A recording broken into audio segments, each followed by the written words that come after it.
Assalamualaikum warahmatullahi wabarakatuh. Perkenalkan, nama saya Yunita Aryani, NPM 4220039 dari Prodi Pendidikan Biologi dengan dosen pengampu Reni Dwi Riastuti MPDSI.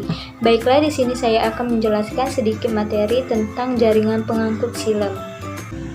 Xilem adalah jaringan pembuluh dalam tumbuhan yang membawa air dan mineral dari akar ke bagian tumbuhan lainnya. Pada dasarnya, xilem merupakan jaringan kompleks karena terdiri dari beberapa tipe sel yang berbeda. Penyusun utamanya adalah trakei dan trakea yang digunakan sebagai alat transport dan penyokong. Xilem disusun oleh sel dewasa yang telah mati dan kehilangan plasma membrannya, serta dinding selnya mengalami penebalan sekunder dan dilapisi lilin. Dari dinding sel ini telah terperforasi sempurna membentuk saluran yang sangat panjang. Saluran ini mempunyai hubungan yang erat dengan parenkim xilem yang secara aktif mentransport cairan keluar masuk xilem. Ini adalah contoh dari dinding sel xilem. Xilem terdiri dari dua jenis, yaitu xilem primer dan sekunder. Baik xilem primer dan xilem sekunder sebenarnya memiliki fungsi yang sama, yaitu sebagai alat pengangkut nutrisi untuk tumbuhan. Namun, xilem primer dan xilem sekunder terbentuk dengan cara yang berbeda. Berikut ini adalah penjelasannya. Yang pertama adalah xilem primer. Xilem primer merupakan jenis xilem yang terbentuk pada proses pertumbuhan pertama pada musim tanam. Biasanya, xilem primer terjadi di ujung batang, akar, dan kuncup bunga. Pada pertumbuhan primer, xilem merupakan diferensiasi dari prokambium. Proses pertumbuhan ini memungkinkan tanaman untuk tumbuh lebih tinggi dengan akar yang tumbuh lebih lama. 4 jenis sel dalam xilem primer adalah trakeit, trakea, serat, dan parenkim. Selain itu, xilem primer mengandung lebih sedikit serat xilem. Berdasarkan proses terbentuknya, xilem primer dapat dibedakan menjadi protoxilem dan metaxilem. Protoxilem adalah tipe xilem yang berdiferensiasi, sementara metaxilem adalah berdiferensiasi kemudian. Metaxilem biasanya dibentuk dalam tubuh primer yang sedang tumbuh, namun menjadi dewasa terutama sesudah pemanjangan sel di bagian tubuh ini. Sebab itu, metaxilem kurang dipengaruhi oleh peluasan primer dari jaringan sekelilingnya dibandingkan dengan protoxilem. Biasanya, protoxilem mengandung unsur trakeal yang tertanam di parenkim yang juga dianggap menjadi bagian protoxilem. Unsur trakeal yang akhirnya rusak dapat sama sekali hilang terdesak oleh parenkim yang mengelilinginya. Pada xilem primer, penebalan dinding sel pada unsur trakeal, terutama yang ditemukan pada xilem primer, menunjukkan bermacam-macam penebalan dinding sekunder. Keragaman penebalan tersebut terungkap dalam seri ontogenetik yang khas yang menunjukkan bertambahnya daerah dinding primer yang tertutup oleh bahan dinding sekunder. Kemudian, cincin. Seperti yang dapat kita lihat pada gambar A adalah itu penebalan cincin. Perubahan jenis cincin adalah pola penebalan dinding sekunder yang paling sederhana. Lapisan sekunder tidak menutupi seluruh dinding permukaan. Dinding primer seperti pada sklereit atau serat, melainkan berupa cincin kecil di bagian dalam dinding primer. Setiap cincin terpisah dari cincin yang lainnya. Kemudian pada gambar B ini adalah penebalan spiral. Pola penebalan ini serupa dengan perubahan jenis cincin. Namun, dinding sekunder berupa 1 atau 2 spiral. Keuntungan dan kerugiannya sama dengan jenis cincin. Pada sel muda, penebalan spiral merapat sekali. Namun, sewaktu sel memanjang akibat pertumbuhan sel sekelilingnya, spiral juga merenggang menjadi kurang rapat. Ini ya. Sel ini juga akhirnya akan sobek oleh perluasan sel-sel di dekatnya. Kemudian yang C ini adalah penebalan spiral rapat, sedangkan B adalah penebalan spiral renggang. kedua ini sama-sama penebalan spiral, sedangkan yang D adalah penebalan skalariform. Pada jenis penebalan ini, dinding sekunder jauh lebih banyak perluasannya dibandingkan dengan kedua jenis terdahulu. Hampir setengah permukaan dinding primer tertutup oleh pada prepare berwarna. Dinding sekunder berwarna gelap menyerupai anak tangga, dan ruang yang tak tertutup pada dinding sekunder tampak seperti daerah yang lebar dan lonjong. Yang penting, arah penebalan sekunder tidak hanya melebar, melainkan juga vertikal, sehingga unsur trakeal diperkuat di semua pihak.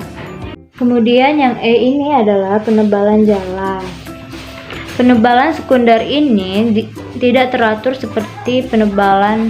Kemudian pada gambar F ini adalah sebagian unsur trakeal yang tersayat memanjang untuk memperlihatkan penebalan dinding seperti spiral dan keping ramping yang melekatkannya pada dinding primer. Sedangkan gambar G itu sama saja seperti F. Namun yang G ini penebalan spiral beralur dalam. Kemudian yang kedua dari jenis-jenis silem yaitu silem sekunder. Silem sekunder adalah jenis silem yang terbentuk dari proses pertumbuhan kedua. Dalam proses ini memungkinkan tanaman untuk tumbuh lebih luas dari waktu ke waktu, seperti batang pohon yang tumbuh lebih lebar dari sebelumnya. Proses ini biasanya terjadi setiap tahun setelah pertumbuhan primer.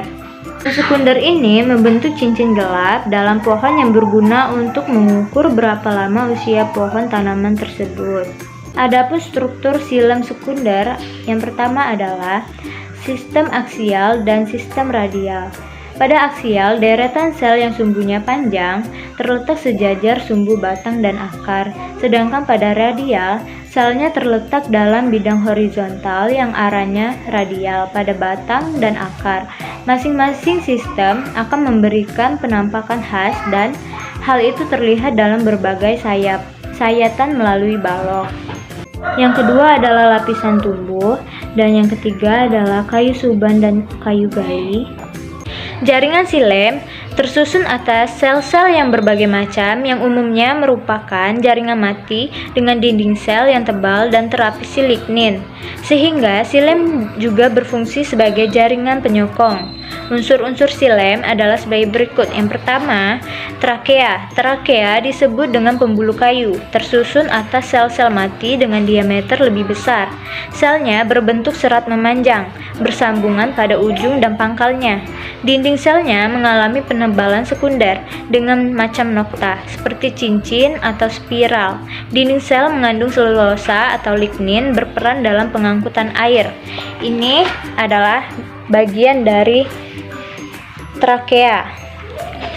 Kedua adalah trakeid. Trakeid merupakan sel mati dengan diameter relatif kecil. Bentuk sel panjang dengan ujung runcing di mana dinding selnya terdapat lubang-lubang atau pori-pori. Pori-pori tersebut gunanya untuk meneruskan air dan mineral ke sel yang ada di sekitarnya, serta tidak mengalami perforasi. Mempunyai pasangan nokta terdapat pada dindingnya yang tidak mengalami penebalan. Trakeid berfungsi dalam pengangkutan air. Ini adalah bagian dari trakeid. Perbedaan utama antara kedua macam sel itu adalah bahwa trakeid merupakan sel yang ujungnya runcing dan tanpa lubang, sedangkan sel komponen trakea memiliki lubang. Biasanya pada kedua dinding ujungnya, lubang itu kadang-kadang terdapat pula dinding lateralnya. Pada trakeid, pengangkutan air terjadi sel-sel melalui selaput nokta pada pasangan nokta di antara dua ujung trakeid yang saling menimpa.